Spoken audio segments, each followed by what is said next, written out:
Bueno, hola, ¿cómo están? En esta oportunidad vamos a hablar de la ley 25.188, ¿sí? Es la ley de ética en el ejercicio de la función pública.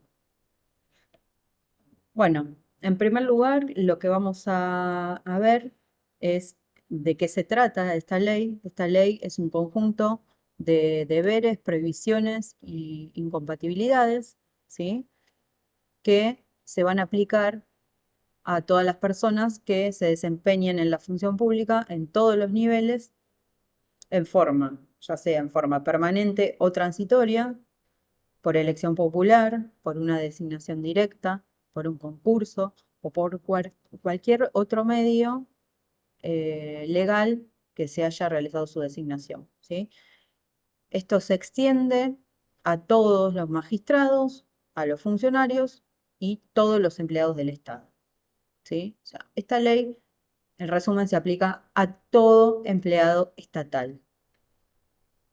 Bueno, ahora lo que tenemos que entender, o lo que entiende esta ley por función pública, es aquella actividad, ya sea temporal o permanente, remunerada u honoraria, realizada por personas en nombre del Estado o al servicio del Estado, ¿sí? O de cualquiera de sus entidades. Y, como decíamos antes, de cualquier jerarquía, o sea, que esta actividad sea desarrollada en cualquiera de los niveles jerárquicos del Estado. Bueno, el artículo 2 lo que va a establecer es los deberes, ¿sí? Estos deberes que nombrábamos antes que están contenidos dentro de esta ley. Son una serie de deberes y pautas que tienen que tener el comportamiento de estas personas obligadas en esta ley.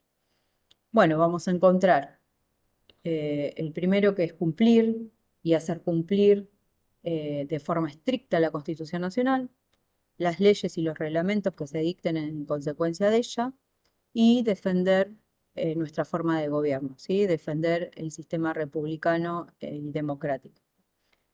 Por otra parte, se les va a exigir desempeñarse con la observancia y respeto de los principios y pautas éticas establecidas durante el desarrollo de toda esta ley que estamos explicando hoy, entre ellos honestidad, probidad, rectitud, buena fe y austeridad republicana. También se va a exigir velar en todos sus actos por los intereses propios del Estado, orientados a la satisfacción del bienestar general, ¿sí? Del bienestar común, privilegiando siempre el interés público por sobre el interés particular. Se les va a exigir también no recibir ningún beneficio personal vinculado a la realización, retardo u omisión de algún acto que sea propio de sus funciones, ni imponer ningún tipo de condición especial que derive de ello, ¿sí? Asimismo, otra exigencia va a ser fundar sus actos y mostrar eh, la mayor transparencia posible en cada decisión que se tome en su función, salvo que por alguna norma especial o por el interés general, por el interés público, se exija otra cosa, ¿sí? Otra forma. Si no, siempre va a ser de esa manera el fundamento de sus actos. Después, proteger y conservar la propiedad del Estado, ¿sí? Y solo utilizar esta propiedad del Estado, estos bienes, con los fines que están previamente autorizados, ¿sí? O sea, esto quiere decir, conlleva de evitar utilizar información adquirida mientras se cumple la función estatal para realizar cualquier actividad que no esté relacionada con esa función, ¿sí? Que no esté relacionada con la función oficial eh, en la cual se desarrolla la persona. Bueno, por otra parte vamos a tener la obligación de abstenerse de usar, obviamente, las instalaciones pertenecientes al Estado para un beneficio personal, o para un beneficio de algún familiar, amigo, allegado, para avalar o promover algún tipo de empresa, por ejemplo, de servicio. Bueno, esto está totalmente prohibido. Por otra parte, otra exigencia es observar en los procedimientos de contrataciones públicas, ¿sí? En los que se intervenga todos los principios claves en este tema, en el tema de contrataciones, que son el principio de publicidad, de igualdad y de concurrencia de razonabilidad. Por otra parte, va a tener que abstenerse de intervenir en todo asunto respecto al cual se encuentre comprendido en alguna de las causas de excusación, ¿sí? Que están previstas en la ley civil. Bueno, ahora bien, el artículo 4 de la ley nos va a decir que las personas que va a nombrar el artículo siguiente, o sea, esto, como lo dije en la clase que vimos este tema, está dispuesto al revés, ¿sí? Debería primero estipular qué personas son las que van a tener esta exigencia y después la exigencia, pero bueno, está dado así. Las personas que va a referir el artículo 5 de la ley van a tener la obligación de presentar una declaración jurada patrimonial dentro de los 30 días de haber asumido su cargo, ¿sí?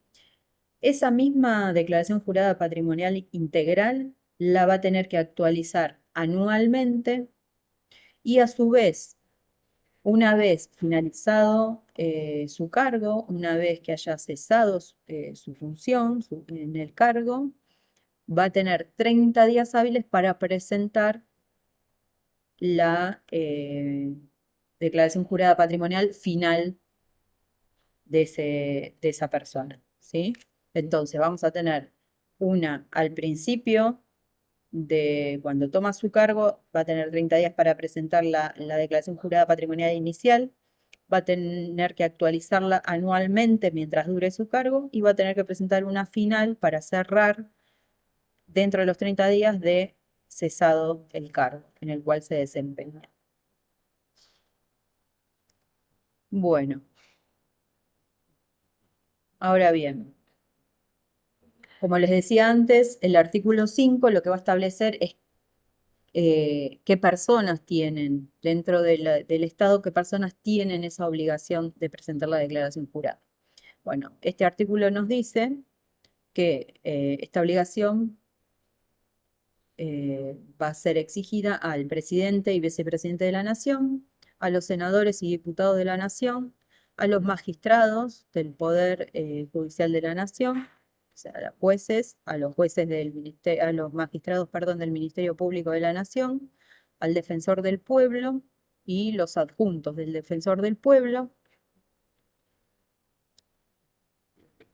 el jefe de gabinete de ministros, por supuesto, los ministros, secretarios y subsecretarios del Poder Ejecutivo Nacional, los interventores federales, el síndico general de la Nación y los síndicos generales adjuntos de la Sindicatura General de la Nación, el presidente y los auditores generales de la Auditoría General de la Nación, las autoridades superiores de los entes reguladores y los demás órganos que integran los sistemas de control del sector público nacional y los miembros de organizaciones, perdón, organismos jurisdiccionales administrativos. También los miembros del Consejo de la Magistratura y jurados de enjuiciamiento, los embajadores, cónsules y funcionarios destacados en misión oficial permanente en el exterior del país, el personal en actividad de las Fuerzas Armadas, Policía Federal Argentina, Policía de Seguridad Aeroportuaria, Gendarmería Nacional, Prefectura Naval Argentina, Servicio Penitenciario Federal con jerarquía no menor a coronel o equivalente. Luego vamos a tener a los rectores, decanos y secretarios de las universidades nacionales, los funcionarios o empleados con categoría o función no inferior a la de director o equivalente, que presten servicio en la administración pública nacional, centralizada o descentralizada, entidades autárquicas, bancos y entidades financieras del sistema oficial, obras sociales administradas por el Estado, empresas del Estado, sociedades del Estado y el personal con similar categoría o función designado a propuesta del Estado en las sociedades de economía mixta, ¿sí? En las sociedades anónimas, con participación estatal y en otros entes del sector público. Esto en particular, este inciso en particular habla básicamente de nosotros, de la Administración Pública Nacional. Por eso lo van a encontrar en las filminas, lo van a encontrar subrayado. Lo que hay que tener presente de todo esto que dice este inciso es que la función tiene que tener, la categoría o función tiene que ser no inferior a director, ¿sí? Para que tenga la obligación de presentar esta declaración jurada. Bueno, después vamos a tener también la obligación, esta la van a tener también los funcionarios colaboradores de interventores federales, con categoría no inferior a director también o equivalente, las personas de organismos indicados en el inciso H de este artículo, con categoría no inferior a la de director o equivalente, todo funcionario o empleado público encargado de otorgar habilitaciones administrativas para el ejercicio de cualquier actividad, como también todo funcionario o empleado encargado de controlar el funcionamiento de estas actividades o de ejercer cualquier control en virtud de algún tipo de poder de policía. Los funcionarios que integran los organismos de control de los servicios públicos privatizados, ¿sí? También categoría o función no inferior a director. El personal que se desempeña en el Poder Legislativo con categoría no inferior a la de director. El personal que cumpla servicios en el Poder Judicial de la Nación y en el Ministerio Público de la Nación con categoría no inferior a secretario o equivalente, ¿no? Así como decimos lo de director equivalente, es secretario o equivalente. Todo funcionario o empleado público que integre comisiones de adjudicación de licitaciones, ¿sí? De comprar o recepcionar bienes o participar en la toma de decisiones de licitaciones. Todo funcionario público que tenga por función administrar un patrimonio público o privado o controlar o fiscalizar los ingresos públicos, cualquiera fuera su naturaleza. Los directores administradores de entidades sometidas al control externo del Congreso de la Nación, todo personal de los organismos de inteligencia, sin distinción de grado, sea su situación de revista permanente o transitoria, está obligado a presentar declaraciones juradas también, esto según lo establecido por la Ley 26.857. Bueno, hasta ahí teníamos cuáles eran las personas obligadas a presentar esta declaración jurada patrimonial. Ahora bien, ¿cómo tiene que ser esta declaración jurada patrimonial? Esta declaración debe contener una nómina, un detalle de todos los bienes, ya sean propios del declarante, ya sean propios de su cónyuge, los bienes que integran la sociedad conyugal, los bienes del conviviente, los bienes de los hijos menores, ¿sí? Los que integren en su caso la sociedad de hecho, ¿sí? En caso de tener una sociedad de hecho, y ya sean bienes que estén en el país o que estén en el extranjero, ¿sí? Todo. En especial lo que se va a detallar va a ser todo lo que tenga que ver con los bienes inmuebles y cualquier tipo de mejora que se sea realizado sobre esos bienes inmuebles. Después se va a hacer un detalle también de los bienes muebles registrables, ¿sí? Por ejemplo, los autos. Vamos a tener también otros bienes muebles, ¿sí? Que va a estar determinado su valor en conjunto. Acá la ley establece un valor de 5.000 pesos, eh, que cualquiera de esos bienes tiene que estar detallado si supera los 5.000 pesos. Bueno, no es el caso, no es el monto que se establece en la actualidad.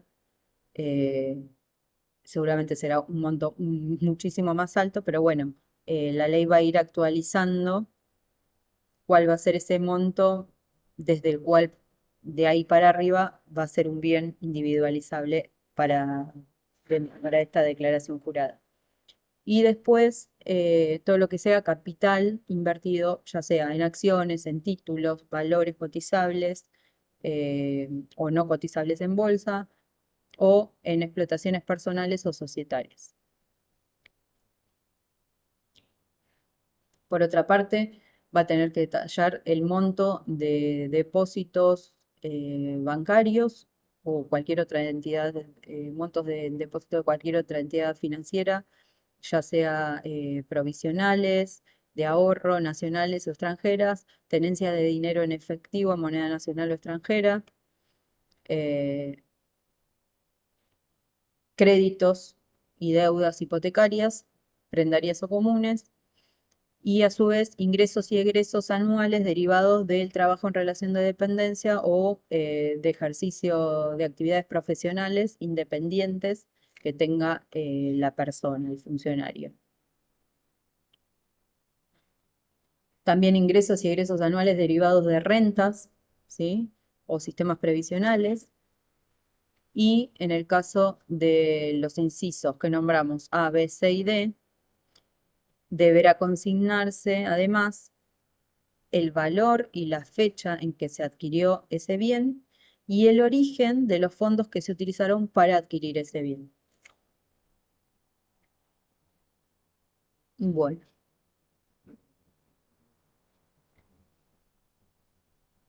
en cualquier momento, cualquier persona puede consultar y pedir una copia de las declaraciones juradas que se hayan presentado, ¿sí? Bueno, va a tener que tener esta solicitud, va a tener que tener un detalle, ¿sí? Con el nombre, apellido, documento y ocupación del que solicita una copia de la declaración, el nombre y domicilio de cualquier otra persona u organización en la cual se solicita la declaración, el objeto que motiva esa solicitud, entre otras, ¿no? Bueno, y este pedido este pedido de copias o solicitudes de copias de declaraciones juradas va a quedar a disposición del público en el periodo durante el cual las declaraciones juradas deban ser conservadas, ¿sí? Bueno, a ver.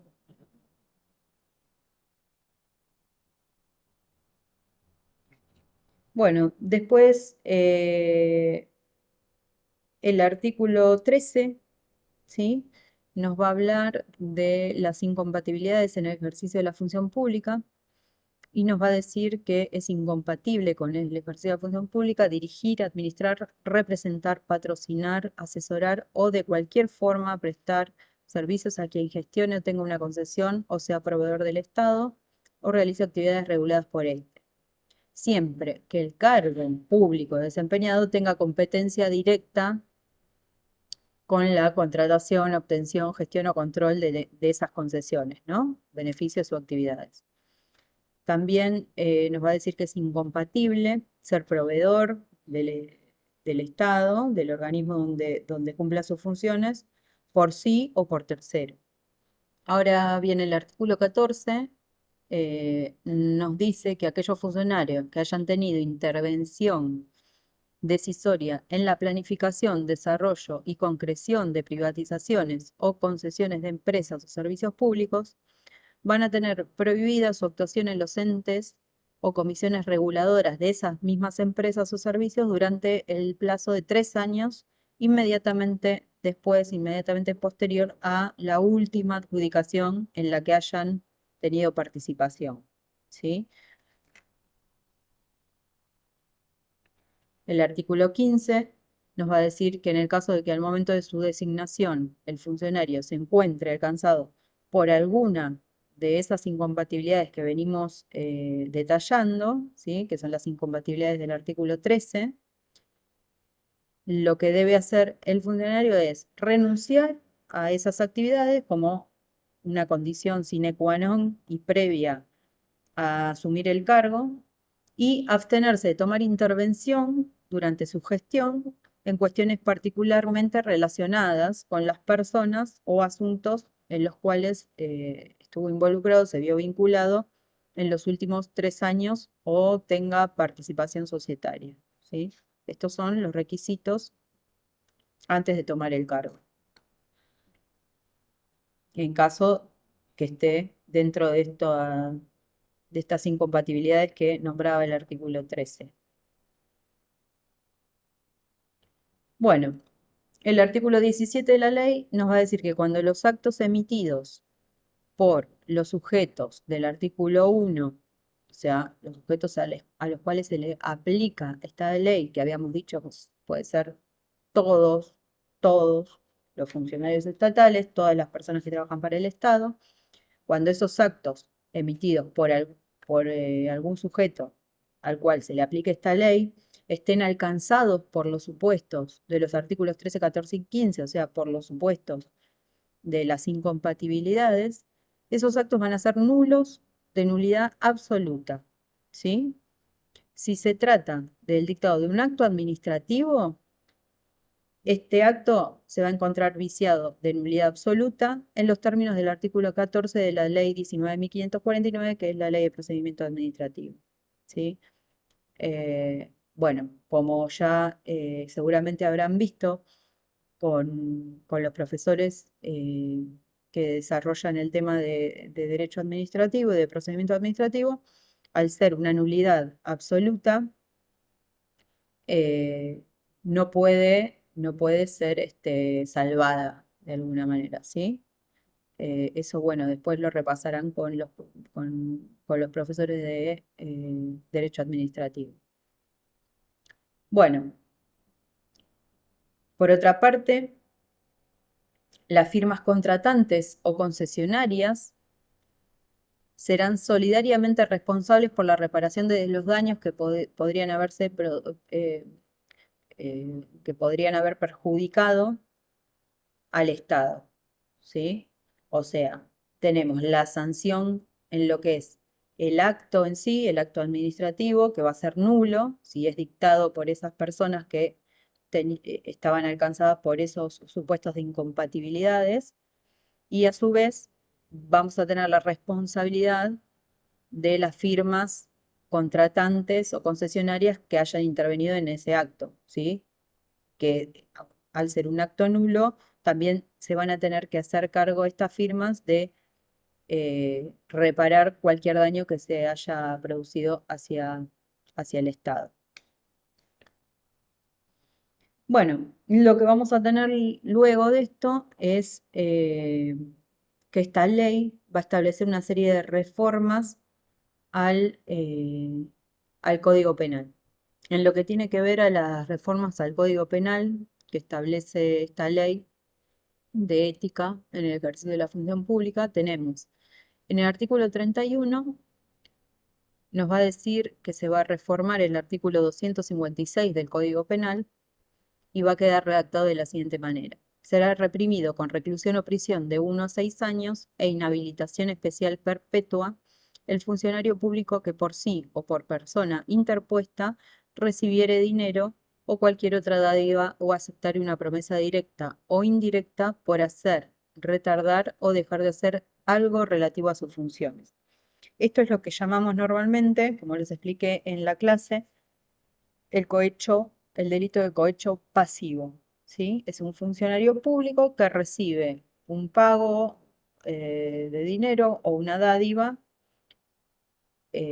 para hacer o no hacer o retardar algo que tenga que ver con sus funciones.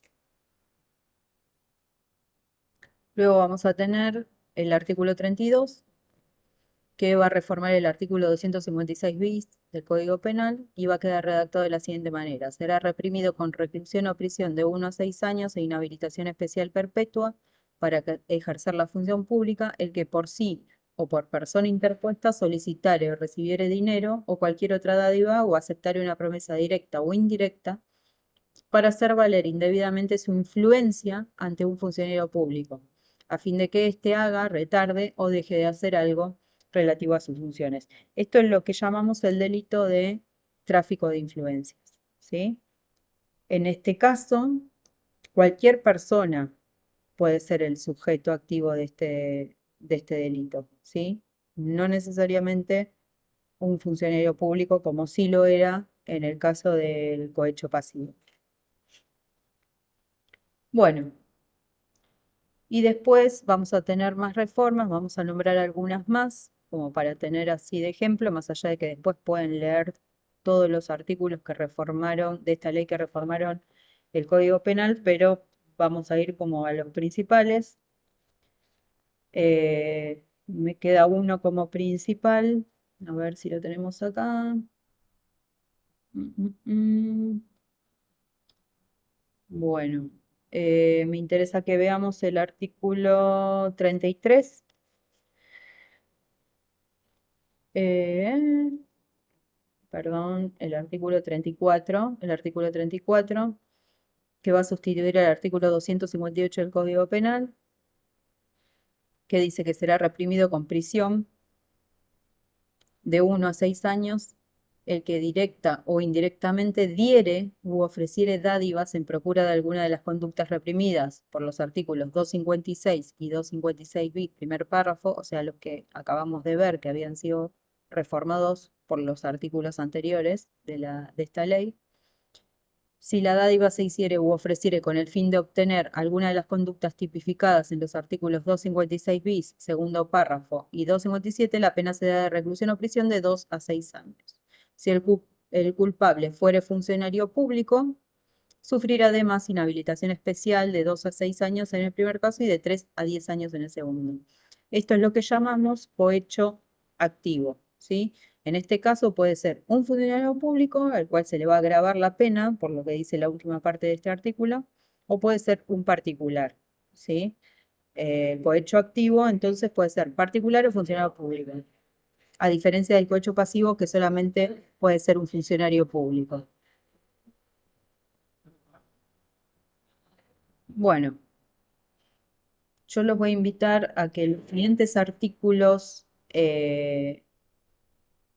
que tienen que ver con la reforma del Código Penal que estipula esta ley de ética, los lean con detenimiento ustedes, pero tienen que ver todo con la reforma de la parte justamente de los delitos de corrupción en el sistema penal, que por eso esta ley fue la que modificó todo ese articulado del Código Penal. Bueno, ahora vamos a ver un poquito el detalle del artículo 18 de esta ley, ¿sí?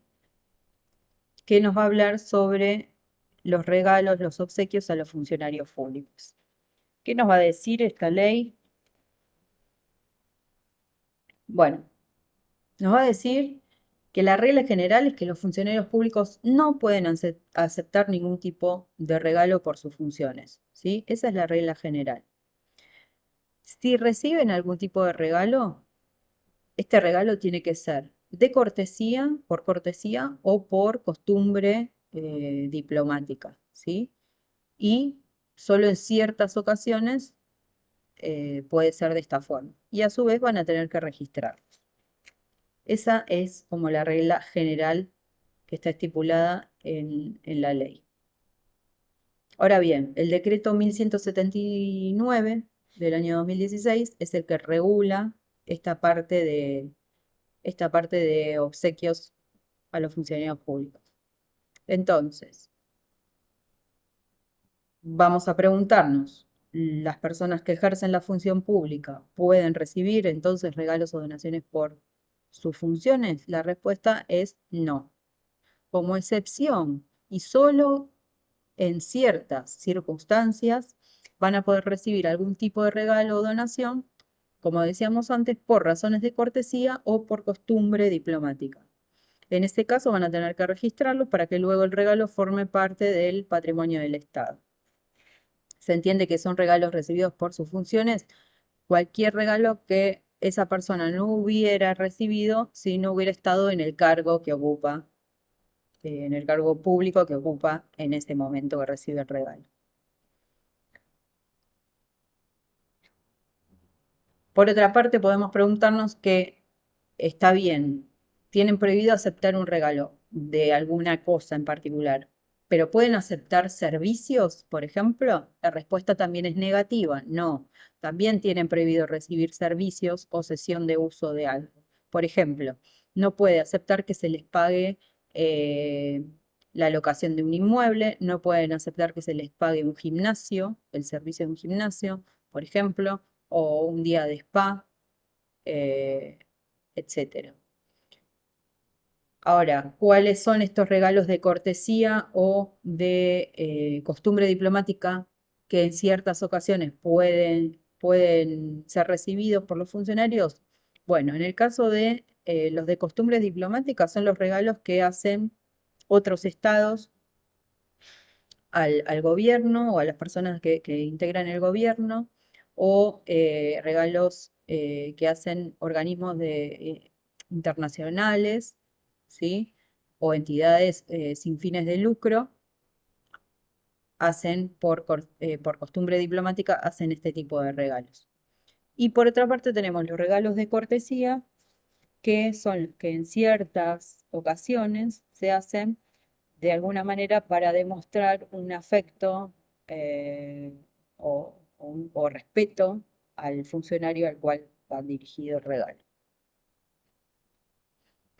Bueno, entonces decíamos que en ciertas ocasiones los regalos de cortesía o costumbre diplomática pueden ser recibidos por los funcionarios. Pero puede ser cualquier tipo de regalo de cortesía o costumbre diplomática. La respuesta también va a ser negativa. No.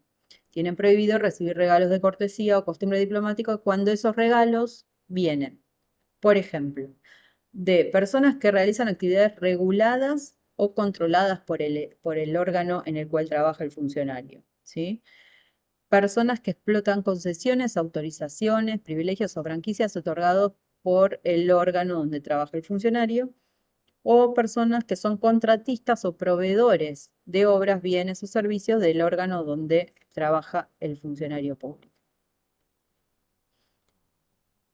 Por otra parte, también está prohibido que sea de personas que buscan algún tipo de decisión, ¿sí? Del órgano donde trabaja el funcionario o tienen algún interés que pueda verse afectado por una decisión, acción o retardo o omisión del órgano donde trabaja el funcionario público. ¿Qué se debe hacer con estos regalos de cortesía o por costumbre diplomática? Deben ser registrados a través del GEDO, ¿sí? Del Sistema de Gestión Electrónica Documental, en un registro de obsequios a funcionarios públicos que está a cargo de la Oficina Anticorrupción. Si el valor de los bienes es igual o mayor al valor establecido en ese momento por la Oficina Anticorrupción, el regalo debe, además de ser registrado, debe ingresar al patrimonio del Estado Nacional. Si no se puede establecer el valor del obsequio, del regalo, se entiende que el regalo tiene el valor establecido por la reglamentación y debe ingresar al patrimonio del Estado Nacional. ¿Y esto qué significa? Que ingrese al patrimonio del Estado Nacional. Quiere decir que pasa a ser de propiedad del Estado. Entonces, la máxima autoridad del organismo donde trabaja el funcionario que recibió ese obsequio, ese regalo, debe decidir si ese regalo va a ingresar como, o sea, va a ser ingresado para fines de cultura, para fines culturales, para fines de salud, si se va a dar a acción social, si se va a dejar para fines de educación, para el patrimonio histórico, ¿sí? Yo les daba el ejemplo de que algún organismo internacional les regalara algún tipo de escultura o algo que tenga que ver con la cultura de otro país. Bueno, quizás eso pasará, se va a decidir que va a pasar a el patrimonio cultural, histórico-cultural, o se puede decidir que vaya a algún museo, o se puede, bueno, va a tener que ver con el tipo de regalo, la decisión que se tome sobre su destino, ¿sí? Bueno, después nos aclara este decreto que cuando es el presidente de la nación el que recibe el regalo, el que decide el destino de ese regalo va a ser el secretario general de presidencia. ¿Qué sucede si el obsequio o el regalo es comida? Bueno, si es comida, debe registrarse en el registro de obsequios a funcionarios públicos, pero no va a ingresar al patrimonio del Estado Nacional. ¿Qué datos deben registrarse en este registro de obsequios a funcionarios públicos? Bueno, va a tener por obviedad el nombre, apellido, documento nacional y el cargo de quien recibe el regalo, el bien de que se trate o el servicio que se trate, el regalo, detallando las características, todo lo que sea posible, la marca, el modelo, la especie, todo lo que, cuanto más detalle tenga, mejor. Los datos del gobierno o de la persona que realizó ese regalo, la fecha en cual fue recibido y el evento o actividad en el cual fue recibido ese obsequio eh, y su lugar de realización. Bueno, ahora bien, hablábamos de regalos, de obsequios. Ahora, los viajes de los funcionarios públicos. ¿Cómo se maneja el tema de los viajes? Bueno, ¿es posible pagar los gastos de pasajes y estadía de funcionarios públicos? La verdad es que los funcionarios solamente pueden aceptar que alguien les pague sus viajes y estadías si se dan tres condiciones. En primer lugar, que el viaje sea para dar conferencias, cursos o actividades académicas o culturales o el funcionario participe, ¿sí?, de esas actividades. Que el viaje sea pagado por gobiernos o entidades o personas humanas o jurídicas que puedan dar regalos de cortesía o por costumbre diplomática, ¿sí?, de acuerdo a lo que vimos antes, y que el pago del viaje no sea incompatible con las funciones del cargo prohibido por normas especiales. En cualquiera de estos casos debe registrarse el viaje. En el registro hay un registro también de viajes financiados por terceros que funciona dentro de la Oficina de Anticorrupción en el GEDO. Bueno, así como en los obsequios, en el registro de viajes financiados por terceros, debe anotarse nombre, apellido, documento de identidad, cargo, etcétera, de quien recibió el servicio del viaje, el gobierno o la entidad que pagó ese viaje, el evento para el cual viaja el funcionario y el tipo de participación, el lugar y la fecha de inicio y finalización de ese evento, y en su caso también debe indicarse si el Estado Nacional tuvo que hacer algún gasto extra por fuera de ese pago para solventar algún otro tipo de gasto dentro de ese viaje, ¿no? Con motivo de ese viaje. Bueno, en el caso de los viajes, al igual que al igual que los regalos o los obsequios, cualquier ciudadano puede ver el registro de obsequios o el registro de viajes de los funcionarios. Este registro está en el sitio de la Oficina Anticorrupción y cada organismo público debe publicar en su sitio web un enlace a ese registro de la Oficina Anticorrupción. Bueno, ¿qué va a pasar en caso de que se incumpla con alguna de estas normas? Bueno, la persona va a ser sancionada. Y otras cuestiones que tenemos que tener presentes son que el funcionario público, en el plazo de 20 días hábiles de recibido el regalo o el obsequio, eh, va a tener que registrarlo, ¿sí? Va a tener esos 20 días hábiles para registrarlo en este registro de obsequios, el cual hacíamos mención antes.